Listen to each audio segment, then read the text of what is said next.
Aloud. Hello, fearless leaders. Welcome back to Aloud. Today's episode's a little different. Last week on the show, we had on Noah Ries and Kim Havens, the two co-founders of Women's Executive Network Leadership Educational Platform, Kahilla. And today, I am going to be sharing with you a separate conversation I had with them on their podcast called Conversations at Basecamp. The topic of this conversation is how to ask for and get what you want. Now, this isn't something I talk about too often, but I used to be a business school professor. One of the key things that I used to teach, one of the key courses I would teach to MBAs and undergrads and executive MBAs is negotiation. The skills and theories around negotiation and how to get what you want. By far the biggest takeaway from me, from everything I learned about negotiation in the process of teaching that course and preparing for it, is how rarely people actually even know what they want.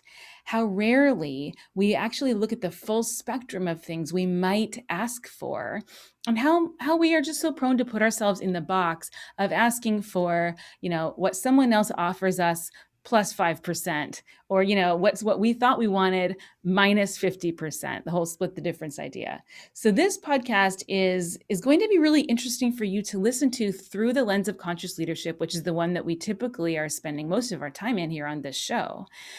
In this podcast, I'm going to talk about Zone of Genius and how it relates to how to ask for and get what you want. I'm going to give you some actual strategies for having real life negotiation conversations so that you can increase the lifetime value in a monetary fashion, but also in many other ways of your career. Now, how this relates to last week's episode, where I was actually talking with the co-founders of Kahilla here on Aloud, is that the two of them have been very masterful in my experience of identifying what they want and not being afraid to ask for it and stand for it and say no to what they don't want. And in fact, the way that they designed their own business very much stemmed from each of them on their own sitting down and saying, what do I want for myself and my own life now that I am a mother who's now established in my professional career? So if you have not yet heard that episode, I encourage you at some point to go back and listen to that one as well, so you can hear the backstory behind Kahilla. Without further ado, here is how to ask for and get what you want.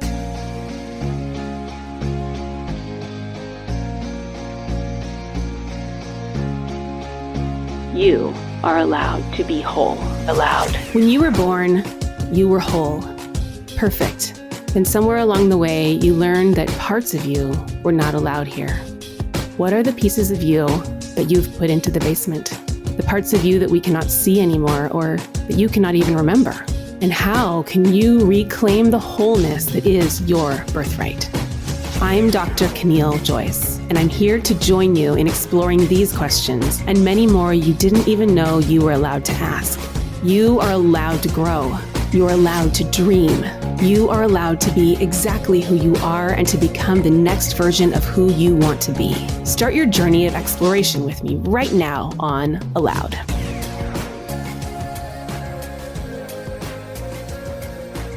Welcome, everyone.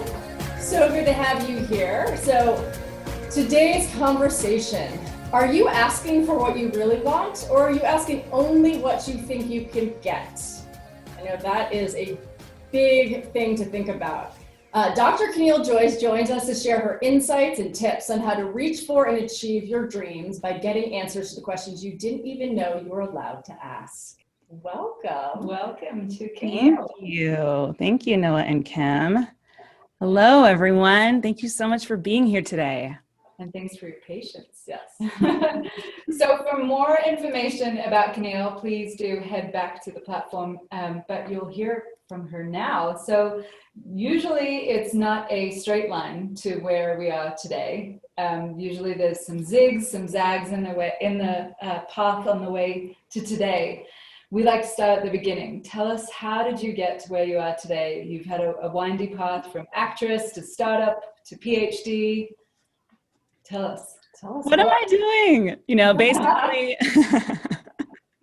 yeah, I mean, it's one of those things in retrospect, I think one's life and career makes a lot more sense than it seems like when you're in the middle of it, or at least in the quarter of it. I'd say here in the middle, I feel more on purpose, and like I know what I'm doing, and like I feel so much more connected to my inner intuition about what my path is. And my path, I fully expect my path to keep changing. So as you mentioned, Noah, I've had many lives. I've also, in addition to the jobs you've mentioned, being a professor, business school professor, being an actress, being a startup executive, startup leader, marketing manager, agency person. I also have been a bartender, a waitress. I have been I've done catering, of course, because I was an actress, and I've sold sandwiches on the beach in Barcelona. And the day that I did that, unfortunately, I didn't know. My husband and I went out to do it to make some spare change while we were living out there, in addition to our education consulting company that we started. And it unfortunately was the day of the International Food Festival. So we didn't sell a lot of sandwiches, but we ate a lot of bread and broke our Atkins diet. So yeah, how did I get where I am today? I think, long story short, first I pushed really hard against who I am and what my innate gifts are. After acting, it was clear to me that if I wanted to keep acting, I was going to need to keep dieting. And I just reached a point in my early 20s, and I saw what that was going to look like. And I decided I didn't want to do that to myself anymore. It just wasn't healthy for me. But I use acting every day. And everything I learned in getting to know a character, I use now in my coaching practice as well, because it's all about me getting inside of your head and your heart. But after, that didn't work out, I really was desperately trying to figure out what's the job for me that blends together all the different things I love. And I remember showing my parents a list one day of the things I wanted my job to include, and it included things as far-ranging as gardening and cooking and psychology and writing, and they're looking at me like, you just got to get a job.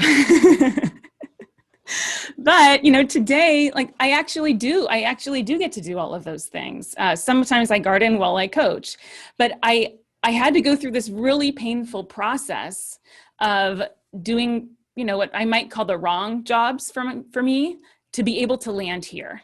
So while I was getting my PhD, which was my big attempt to kind of prove to the world that I was a credible human being, even though I was 25 years old, I developed just crippling back pain. And it's actually pretty common, at least amongst my fellow students at the Haas Business School at Berkeley, for really, really painful physical symptoms to show up as you are going through your PhD. And for us, most of us complete that program in about 6 years. And that's a long time to be in pain. One of my girlfriends lost feeling in both of her hands while she was trying to type her dissertation. So I had really bad back pain, mostly from studying and low self-care. And my many-year journey, which included kind of selling all my furniture, quitting a bunch of my jobs, changing cars, and just a lot of soul work, honestly, it taught me that my body doesn't like to sit down. My body doesn't like to do that job of being a professor and to sit doing research and crunching data all of the time. I love doing it, but if I'm honest with myself, I never was that great at it. I was good enough to get through, and I used my scrappy intuition, which is more my startup skills, to actually make it and get a professor job. Once I kept just learning to listen to my pain and listen to my body, and I prioritized it, I was able to start walking again. And my career gradually got adjusted to one that fit my body. And at that time, I thought it was just about my body speaking up. Now I realize I think a lot of the pain also came from the tension I was holding, because I was living in my zone of excellence and I was not living in my zone of genius. It was effortful for me. It wasn't my flowy, happy place that keeps me vibrant and alive. So that's the real story. Yeah, I love that. It's read my CV, but that's the real story. right. It's very zigzag, but I love that you realize it's too bad that it had to be such a severe physical pain, but I think this happens actually to a lot of people. I mean, as you said, you saw it with other PhDs, candidates, but like, I think it's common out there in the bigger world. People carry a lot of physical pain and stress, and in their bodies, and they just sort of manage through that for years and years, and that's just terrible for us, both mentally and physically. It's a toll. We have a question. Can you elaborate on the 2 types of zones you mentioned?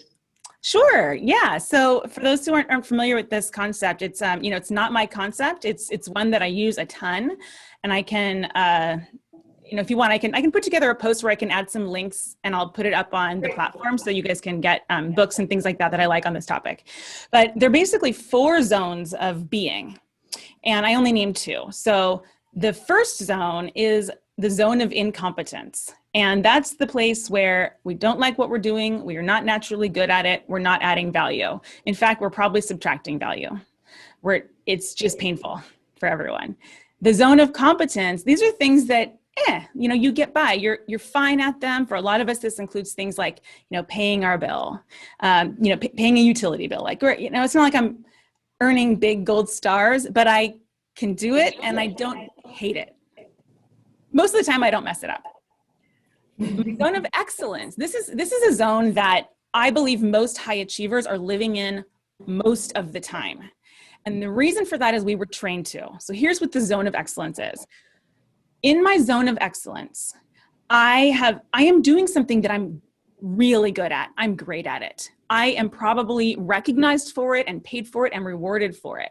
I earn lots of gold stars. And a long time ago in school, I learned that gold stars are where it's at. But it's not something I necessarily am naturally gifted in. And it's something that if I keep doing it and doing it in exclusion, I will burn out. I will have anxiety. I won't feel fulfilled, and I won't understand why, because I appear to be so successful. So these are things we work hard to learn to be great at. And we do really enjoy them. But it's very different from that final zone, the zone of genius.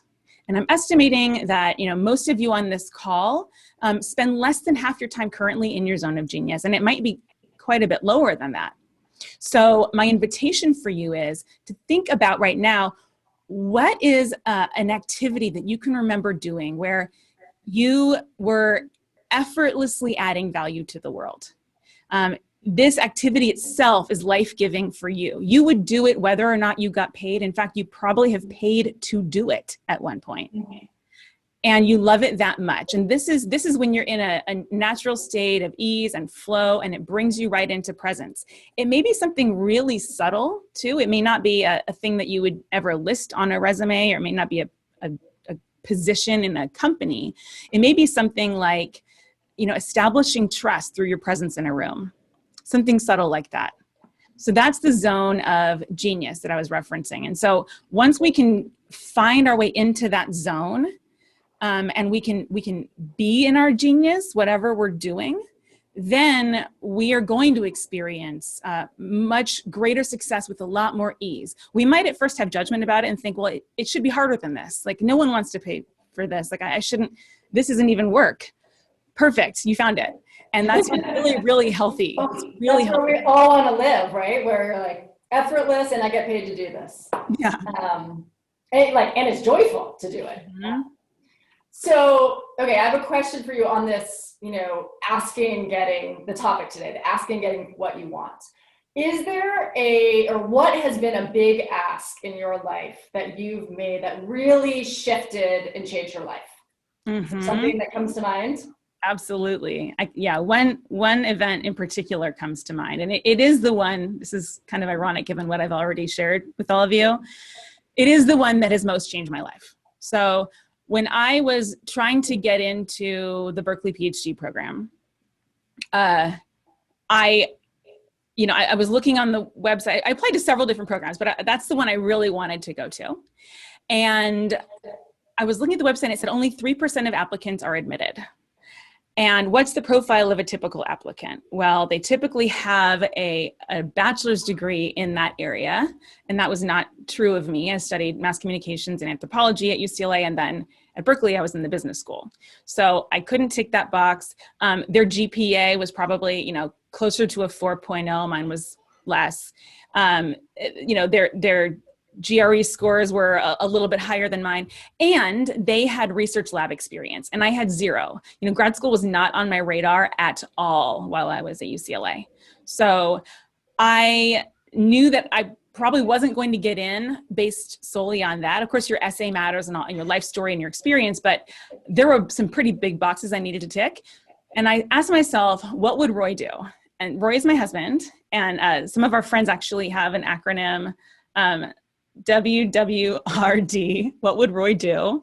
And it's a really good question. And I thought, well, what Roy would do is he would walk into one of those professors' offices and he would ask to be on her research lab team, and he would not take no for an answer, and he wouldn't leave until she said yes. And this was the opposite of anything I would ever do. But this was 2003 in the Bay Area. And I really did not like the company I was working at. I really didn't like the company, my job. I could see no future where, me not going and getting a graduate degree was going to get me through the next few years because the economy had completely tanked. And so I did it. I just dared myself. I did it. I went into Jennifer Chapman's office and she said, I don't talk to people, I get out, like she's a big deal. And, I don't take people into my office ever. And I'm like, okay, well, let me just, tell you a bit about me and tell me. And so I got on the research team, I impressed her. And that I think is why I got in. That is such a great story. And I've never heard that from you. So you all know, I've known Caneel for many years, but I've never heard that story. I love it. I would hypothesize that the Roy in this story is what would a man do for most of us in general. And the Caneel in this story is most women. Sweeping generalization there, I realize. I think you're right. Where I'm going with that is, what do you think is holding us back? Us being women, because we're all women on this call. What do you think is holding us back from the majority of us from asking for what we really want? Yeah, good question. Sorry, there's some helicopter noise out there. That's right. We were What's holding us back? In New York yesterday. It was sirens there, and all good. Life is happening right now. That's for sure. Exactly. So, I believe the primary thing that's holding us back are our stories. I also want to name that there is such a thing as systematized oppression, and we are living in an oppressive society, and we all play our part in that. And as women, we are one of the oppressed classes, and I think it's really important to name that and to recognize it. And as much as I can change who I am, like that is true, and it is true that when we work together, we can begin to create change. But a big piece of it is I need to be willing to examine my stories. And I have a lot of stories about being a woman. I have a lot of stories, and a lot of them don't make me super happy. A lot of them don't bring me to an empowered place. And if I don't recognize that I'm the one who's actually, maybe I heard that story somewhere else. I heard that story about me, that I'm in the way, that I shouldn't ask for more, that, I should always get a yes because a no would just make me feel so ashamed. Oh my gosh, I shouldn't have asked for that. Like if I heard that story and then I keep telling it to myself, I am now the storyteller. And I am the one who's acting into that role, even as much as I say that I don't want it to be true. So my work is to find those stories and question them, and not just question them like, is it true? Is it true? No, I want you to go even further than that. And here's the money question, okay? Am I willing to experience that the opposite of my story is at least as true as my story itself? At least as true. Maybe more true than my story. So if I look at this story of, I shouldn't go into her office, what's the opposite of that story? Well, there's lots of opposites. One of them is, I should go into her office. Another one is, I should go into everybody's office. Another one is, I should have already been in her office. Another one might be, she should come to my office. A lot of different versions. And I could argue that any of them is true. And why is that? Because it's just a story. It's not a fact. So facts are just the things I can observe, and the stories are all the meaning I make of it. That's what holds us back. And we have stories about scarcity, about how we are supposed to show up, what's safe for us. A lot of us have a story. If I were to actually feel what I want and feel all the desire, I would be so disappointed and or freaked out and anxious about it and nervous that I would mess it up and it wouldn't actually happen. Or I'd be so disappointed. It's not really worth it. So we don't even we forget to even flex the muscle of feeling our desire. Mm-hmm. Absolutely. I would argue also that it's, we're so afraid of the possibility of a no that we don't even try. And yet, what's the worst that can happen? She could have just said, no, just, I don't have time for you. And you would have figured out another way, probably, or not. You would have figured out a different path. There'd be a different path. Or not. On that note, salary comes up as something that a lot of people and a lot of women especially don't ask for. Mm-hmm. And it's a huge missed opportunity. Can you talk to us about just your thoughts around that, like the lack of asking, even from the very beginning, what you're missing out on by not, again, just trying to grab what you believe is your fair and accurate salary in your, world? Completely. So salary, it is a fairly predictable trajectory. So what we do know is that your next salary is driven mostly by your current salary. So if you think about what does that line look like in your life? If you are asking and you're getting, say, even $2,000 less each time you negotiate for a job, your line is flatter. But if you are just daring yourself a little bit more over the course of a lifetime, the delta is huge. So the earlier you begin, the earlier we can train our daughters to ask for more, because we don't do it enough.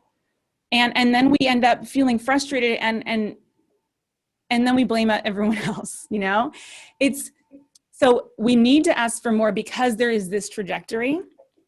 It's also true that it's much easier to get an increase in salary at moments of career change than it is in the same position, same role.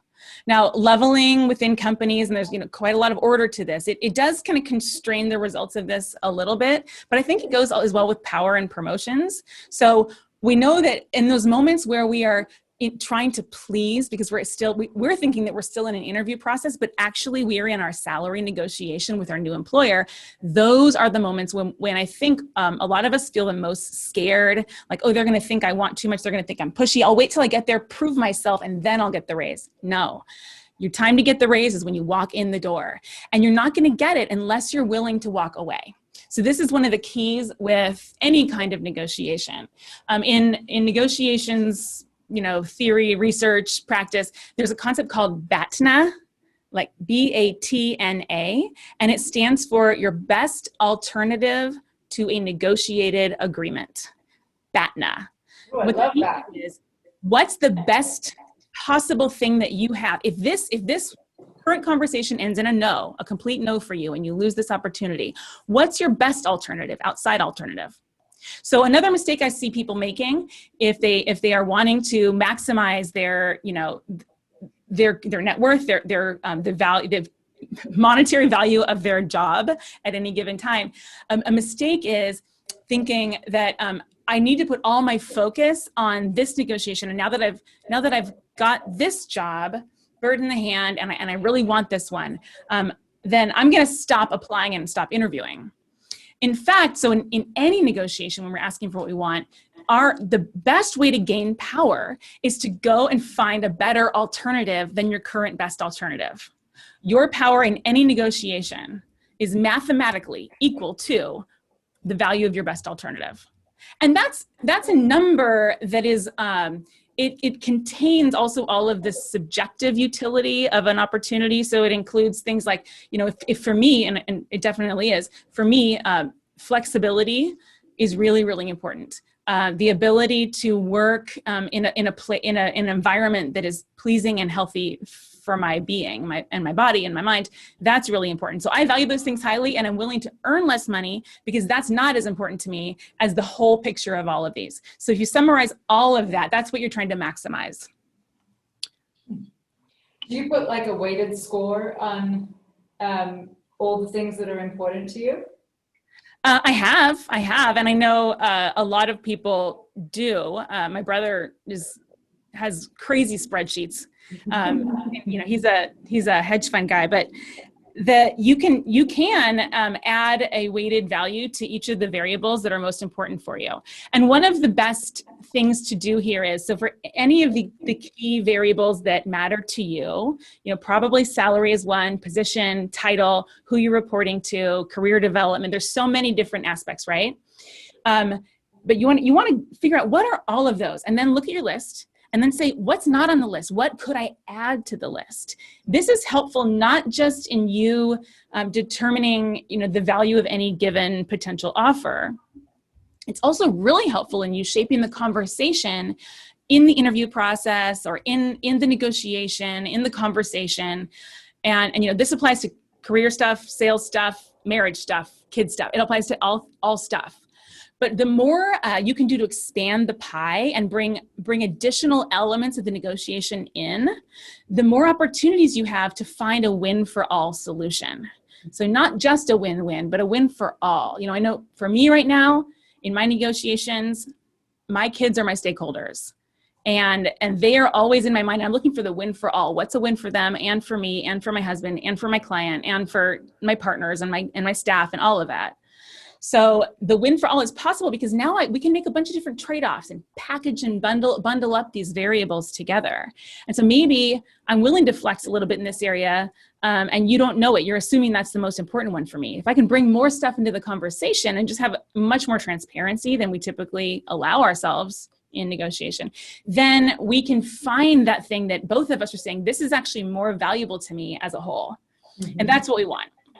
Yeah, and let's not forget that as women, we're also cracking the path wider for women behind us, who are coming up behind us, so that what's becoming agitated now becomes normalized, 5 to 10 years from here. Yes. I heard an awesome interview with Basma St. John, who's now the CMO at Netflix, and she is a single mom of an 11-year-old, and when she was negotiating for, I believe it was her previous job, she did that same thing of what else do I need to be thinking about in this negotiation? And she actually negotiated that if she was to be traveling for more than 3 days, and therefore being away from her daughter, she either had to have a carer paid for, or her daughter was coming with her. And she negotiated that upfront in her salary, which she was super transparent to your point as well, which I just thought was so awesome. Yeah. And that's another one that's, I think, a biggie is sometimes we want to pretend that our values are different than what they are. We want to look like the things we care about are the salary and the position, but in fact, what we most care about is something different than that. Right. And it's, if we don't even and a lot of us don't even ask ourselves the question of what do I really want, right? I mean, I think that's the big takeaway I want everyone going away with here is, are you really, really asking yourself? So when I'm looking at, when I'm planning out a negotiation, I'm going to want to look at what's the amount that I think would be great. Like I'd be really happy with it. And then there's a lower value than that, which is what's the value of my BATNA? So this would be my walk away point. If it's lower than this amount, then I'll walk away and I'll go and do the BATNA instead, right? Because I've already got that. But there's a third level here that most women I've worked with do not ever bother to specify or even feel into, and that is the champagne popper. That's if you were to be blown away by how amazing this offer was, blown away, like shocked, it's a champagne popper of an offer. You're going to want to host a party when you're done, on Zoom, whatever. That's the top level. And if you don't reach there, then you have no chance of getting it. And you want to be anchoring high. You want to be starting at the top. So this is a really crazy statistic. The end result of the average negotiation is correlated. It's a correlation factor of 0.98 with the initial ask. Not your initial ask, the first initial ask. So there's a huge value in being the one to establish what's called the anchor, the value that anchors the rest of the conversation from that point forward. Because whoever establishes the anchor, they really own that correlation factor, and that's the greatest likelihood is it's going to end up close to that factor. Now, of course, I would think you might actually have this data, but I believe that it's often the women actually don't lead. I mean, a lot of people don't negotiation, but we do know that women often don't even lead with like, this is what I want. Yeah. It's like, oh, well, what's the salary you're willing to give? Yeah. Which is like, you put the other person in control. Or what's even if you're negotiating for yourself as an entrepreneur, same thing. It's like, I guess that person might pay for X versus being like, this is my value. Are you willing to pay for that? Yes. Yeah. Yes. So, the best thing that you can hear in response to that ask, a well-crafted ask, is no. If you're not hearing no, you have not asked for a big enough thing. You're leaving value on the table. So you've got to be hearing no's. You've got to go out and find some no's. No is the beginning of the conversation that leads to the big yes. And so we're looking for that. We're looking for that breaking point, right? And this is an auctioneering skill as well. It's like, they'll try to bring the audience up to a level where there's not going to be a taker. And then you might, you bring it down and then bring it back up. But like, you want to get to that place where people are just, I'm not sure anyone's going to bid on this. And then someone does, right? Someone always does. So you want that person to be bidding with you. So Cassandra, yes, I believe Caneel is saying that the offer is usually basically what the anchor is, or it's the end result. The end result is highly correlated with the anchor, the initial ask. Now it doesn't. I can think back to salary negotiations, and I can totally see that on both sides. Like when I threw it out there versus when somebody else led, I was like, I guess I'd work for that. Mm-hmm. Like, did I just take that? Yeah. Or like, what are you planning on offering? Or what do people normally make in this position? Or right. Which I think that question throws out there all the time. Do the research on your own. You might want to know those things, but it actually would be better if before you even look at those kinds of data, you first ask yourself, what would make this worth it to me? What would make it good for me? What would make it a champagne popper? And because then you have a much more accurate reflection before you get anchored by what you read of what you actually want. Now, if you're not willing to hear no, that means your BATNA is probably really high and it's time to go and, see if you can find a better BATNA. But if you're not willing to hear no because it just crushes you on the inside, that's such a common experience. And it's a beautiful opportunity for you to begin to check out some stories that you might have around scarcity and your place in the world and what you deserve. And it's not easy work. I mean, I'm not saying there's no overnight fix to that. That's a lifetime's work, is feeling like you deserve and that you are valuable. Thank you for pointing that out, because I would not want people walking away from this conversation being like, like shame that they haven't been asking, because I think it's hard. Again, as you said, like we're in a culture that we have not been trained to do this. Mm-hmm. Mm-hmm. It's really important. We have a whole bunch of questions on this topic, so I don't want to move on yet. I'm going to get to some of the questions. So can you give some tips about negotiating while you're in the same position? Mm-hmm. Anything else but having an alternative position in mind? Anything else? But oh yes, absolutely. Yeah. So, because sometimes there's not an alternative position for you, and there may be, you may be kind of like topped out for now, and you know that these leaders are going to be in place for a long time, and so if a lateral move is not what you're even looking for, that's also possible. Or maybe you're a manager and you don't want to keep moving up that manager train, and you want to get into an individual contributor role. So there's lots of different reasons, ways that you might negotiate out of a position. But if you're in the same position and you want to negotiate and increase the total value of that role for you, some things that you can ask for are, of course, time is one of the resources that you're investing. So what can you do that can help you gain some time? This is a great example of, I would like you to help me find the childcare. That's extremely time-consuming work. So how about you guys help me do that? You can ask for, some additional assistance, like an EA or something. I feel is a big missed opportunity across the board. Is you can ask for funds so that you can hire a personal EA to help you with your life's administrative work that happens, the stuff that you're up at midnight doing after you've already finished all of your other work, and you're like, this is pretty brain dead, zone of competence, incompetence kind of stuff, and I don't like doing it, but it's got to get done. A lot of that is outsourceable. So you can actually ask for some funds to directly invest in a service like a great one is called Belay, Belay. And that's a company that has a lot of them are prior full-time career people who are now mostly stay-at-home parents, and they have skills, and they can start as low as 5 hours a week.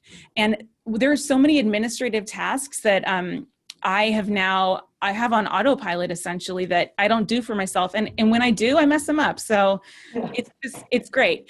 So that's one thing, is time. Flexibility, investment in your continuing education, mentorship and access to mentorship, time to go and meet with mentors who are in other companies, funding to attend, a wide-ranging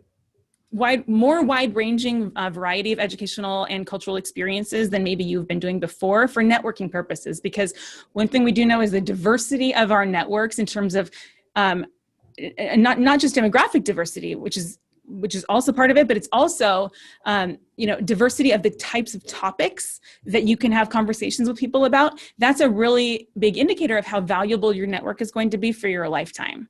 So you might want more time to do that. You might want some funding. You might want access. And then of course, there's, the perks that we sometimes think we just have to suffer through, but you can definitely ask for, upgrades to your when we're traveling again. You can ask for upgrades on travel that maybe you weren't asking for. You can ask for a standing desk. And you can also ask to be connected with an executive who's maybe a couple levels higher than you, to kind of act as a sponsor for you. So this is something that's really helpful for women. It's not just mentorship, it's sponsorship. I'm looking for somebody to champion me, to bring me into meetings and experiences that I wouldn't otherwise have access, and to really advocate for me when I am up for a promotion. Right. And what about tips for negotiating? So like how do you feel, hello, small person, so that you feel more confident in being able to ask for those things if you're in the same position? Mm-hmm. Yeah, great. One moment, I'm going to do a little negotiation myself. Arrow, it's time for you to leave this room, and you can work outside the door, okay? Thanks, baby. Please close the door after you, gently. Thanks. All right. 2020 people. October 2020, should I say? We're well attuned to this now. So the question was, can you give some tips about negotiating when you're in the same position? So how do you get that confidence so that you can go and ask for those things? Mm-hmm. All right. So for me, the easiest thing is faking it. Mm-hmm. And again, what would Roy do? Like, you can fake it into, I'm going to stand up to show you guys this stuff. You can actually fake it into it becoming real. And there's some physiology to this. So probably a lot of you have heard that when you smile, it actually activates your brain in a way that releases the chemicals that make you feel happy. So smiling very quickly actually is a happiness drug. But the same also goes with posture. So everyone sitting wherever you're sitting, just put your shoulders like lower and kind of like collapse them in like this and just see how that feels. And now say, give me $1 million. Give me $1 million. And now like roll them back and hold yourself broad, like even hold your arms out a little bit away from your body and be really like strong in your center where the gravity is coming straight down through your head, like all the way down into the ground, and really like even like open up your pelvic floor and feel the earth below you. And now take a deep breath. Give me $1 million. I deserve $1 million. I deserve $1 million. I feel like $1 million. I don't care if you give me $1 million. I don't need $1 million. I feel so much more confident just by adjusting my body posture. And the confidence comes not from, I think I'm so great. It's, I don't freaking care. I don't care if I'm great or not. I feel good in my skin right now because I'm giving myself like some space. And coincidentally, and which is wonderful and great, the broader we hold ourselves, and we know this from Amy Cuddy's work, the broader we hold ourselves, these are actually power positions, and we are perceived as more valuable and more powerful the broader we hold ourselves. So literally, if you're sitting in an armchair and your arms are in, you are not seen as valuable as if you put your arms out. Take up space. Take up space. Yeah. Take up space. You deserve it. It's true. If you think of when we were in person and when we will be again, but like when you see meetings or not even just even dinner parties where you see certain people, and it is not always, but often say the men in the room, and they're like, there are certain people who really take up space physically that really command a lot of attention and confidence. I mean, you can feel they're very confident in their body too, not just here. I like the mind-body connection you're talking about. I also want to acknowledge the point that you made of fake it, because if you're going in for a negotiation and you're not feeling, you don't yet maybe intellectually and emotionally yet really feel that you deserve that promotion or you deserve that salary raise, fake it and keep faking it till you make it, And I think, again, that statement of what would Roy do, I think that's what men do. So much of the time is men fake it, and they fake it, they ask for it and they get it. And so why not fake it till you make it? I mean, part of most of our jobs is actually convincing people to do things. Most of us on this call.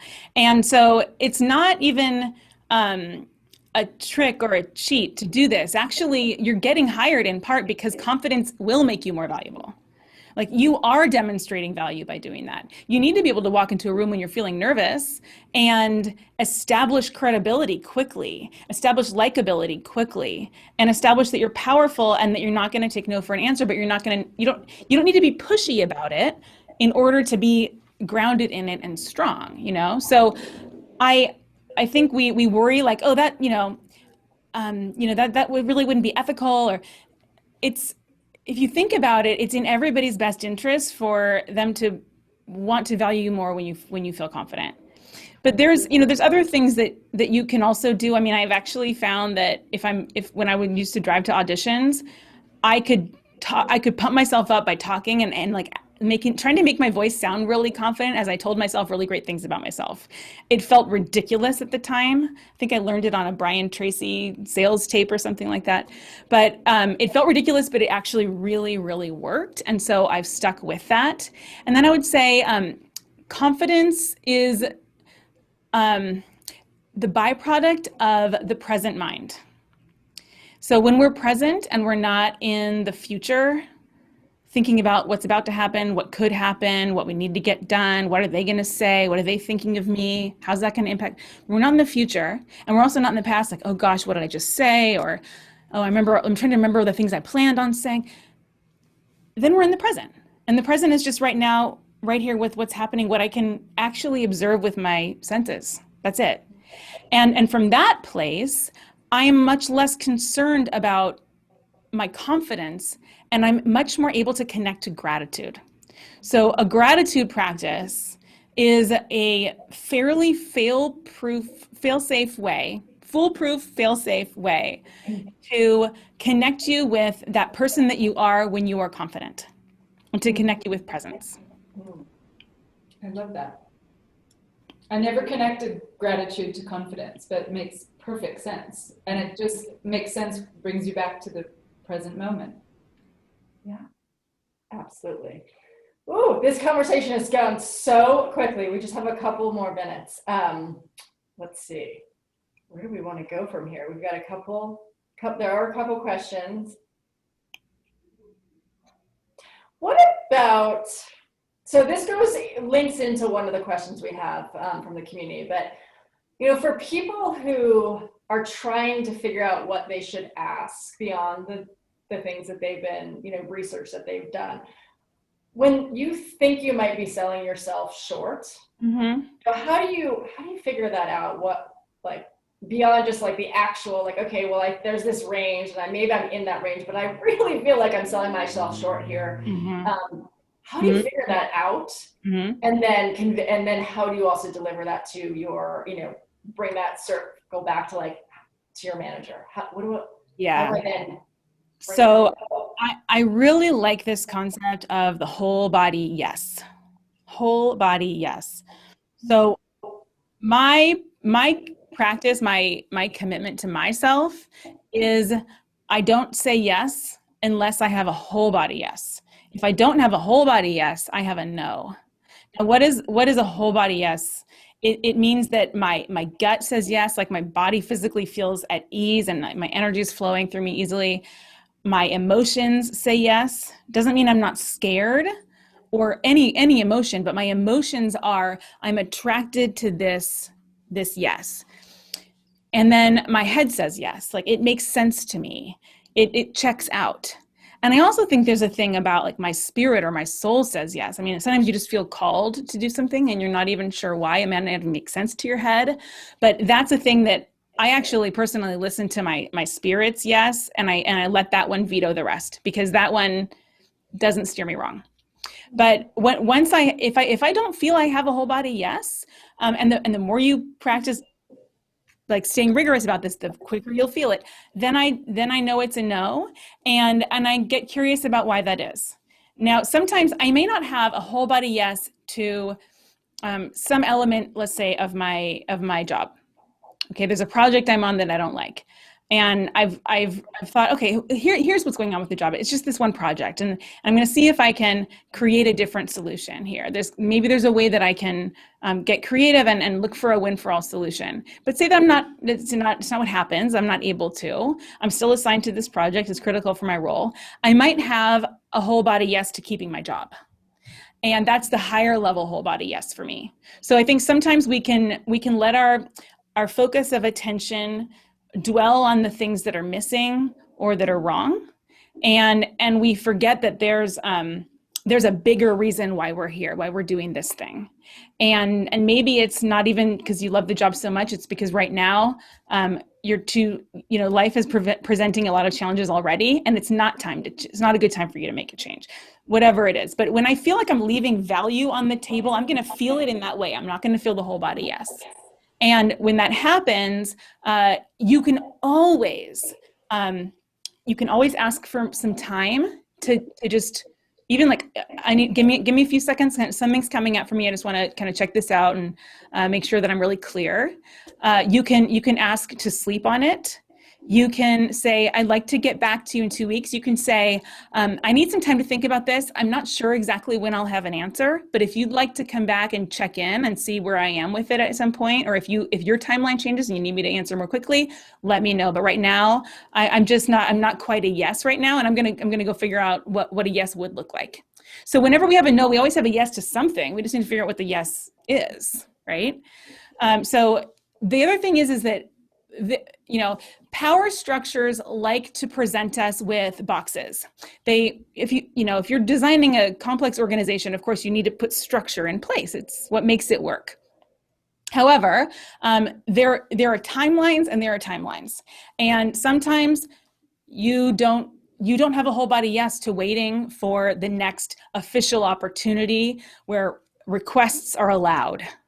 And you know that if that were to happen, your work quality would suffer, your home life would suffer, whatever the thing is, your body. So in those cases, you can always ask for, can we have a conversation about this now? Actually, I do need to get this resolved sooner, and here's when. But when we're not specific and we're not creating clear agreements, and we let things kind of keep just lingering, then maybe the opportunity doesn't ever come around. But we can always create new conversations, and we can always go back and renegotiate agreements that have already been sealed. We can always renegotiate. I think also you mentioned, and it's the answer to one of the questions, what happens when my current employer doesn't offer me anything that I want? You have the ability to think about it. 1, take the time. 2, and 3, I would say also figure out what a yes would look like for you. You don't have to wait until you're offered it. The whole point of today's conversation is how to ask for what you want. Mm-hmm. And so using those tactics that you mentioned earlier and some of the strategies you mentioned earlier would be, I guess, some ways to get to what you want is to ask for it. Yeah. And really, guys, I'm not giving you any guaranteed ways to secure what you want. Okay, like make no mistake, if you're not willing to hear no, you are not going to get what you want. So that has to be part of the equation. And that's why addressing our stories around scarcity and what we deserve is like, that's the foundational psychological work here. And that's great work to do with a coach. And it's you can lean on your sisters, like, ask people to pump you up. Like you what you want. There's a reason you want it, and it's a good reason. And it doesn't even need to be a good reason to anybody else or even to your own head. But I really think that our innate wisdom gets summarized and comes in the form of our desire. And so when we go with our desire, it's going to steer us in the right direction. Like just with my back pain, I just wanted to not be in pain anymore. And I was beyond. There was nothing else I could do at that point. I didn't think that it was going to lead me here. I had no idea, but this ended up being exactly the right place for me. Gotta trust the process. Totally. Well, that is a perfect spot to end. Thank you for today. I know we didn't get to everyone's questions, but there was a lot in there. We'll actually post the questions in the platform because, to your point, Caneel, we have an incredible well of wisdom in this community of which Caneel is a part. And we can all pump each other up and answer those questions together in the community. Also, feel free to reach out and connect with Caneel. Her details, her website are listed in the platform. Caneel, thank you so much. My big takeaway is get to a whole body yes. I think that's the quotable for me. Thank you for your time. Thank you, everyone, for your time today. And a reminder to step up, ask for what you want, and be willing to accept a no, but give yourself permission to ask for what you want. Yeah. Thank you for everyone for coming, and what great questions. I'll look through these and see if I can address anything on the platform. And yeah, feel free to ping me there if other things come up, and I'll do my best to support you however I can. And, if you're not going to ask for what you want for you because you don't deserve it and you're not convinced of that yet, that's fine. Please do it for everyone else on this call. Like when you succeed, we succeed. We are all in this together. Yes, absolutely. Thank you. Absolutely. Thank you. We'll see you all next time. Have a great day. Good. Bye-bye.